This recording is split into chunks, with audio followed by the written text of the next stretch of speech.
Fala, meus amigos, sejam muito bem-vindos a mais uma edição, mais um capítulo, mais um episódio da sua biblioteca Palavra da Fé.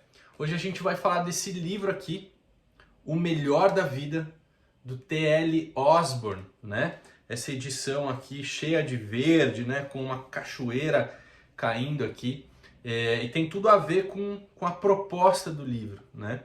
A tese do autor é que existe uma vida boa, uma vida melhor, uma vida relevante, uma vida especial, uma vida plena, né? Realmente o melhor da vida disponível para cada um de nós, né? E eu queria falar um pouquinho desse autor para você, que é o T.L. Osborne.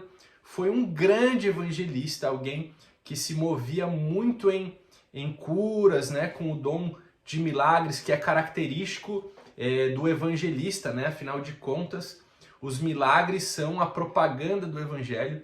E esse irmão T.L. Osborne, ele fazia muitas cruzadas, ele ia a diversos países, inclusive na África, e pregava aquelas pessoas pobres, aquelas pessoas miseráveis, pregava o Senhor para elas, né? Então, esse livro, ele vem trazer para nós várias fotos, né, que ele mostra dessas cruzadas e vários testemunhos no seu período como missionário, tá legal?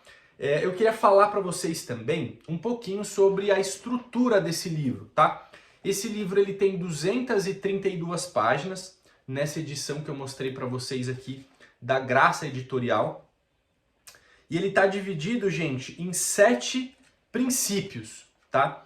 Ele lista 7 princípios, cada princípio está dividido em 7 partes, então dentro de um capítulo que ele chama de princípio tem 7 partezinhas, que são super pequenas de ler, algumas 1,5 páginas, mas para o final do livro vai ficando mais denso um pouco, às vezes 5, 6 páginas cada parte dessa.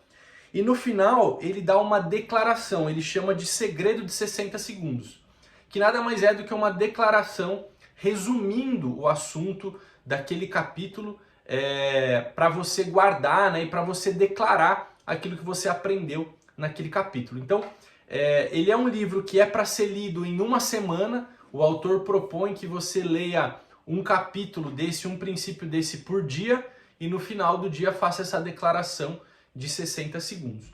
Mas nada impede que você leia uma parte por dia, né? Levando aí 47 dias mais ou menos para terminar o livro e degustando de maneira mais lenta. Talvez quase como um devocional, você pega uma partezinha dessa e lê pela manhã. Também é possível você fazer isso, você fica à vontade, tá? E esse livro ele é interessante, ele é um pouco peculiar, gente, por causa do seguinte. Se você pegar a dedicatória que o autor faz já logo no começo do livro, ele dedica esse livro a quem quer tornar a vida bela e relevante agora.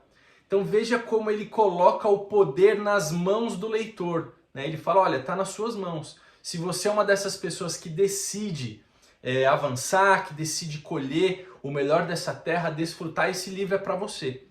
Isso é muito interessante porque tem tudo a ver com a proposta do T.L., que é um grande evangelista.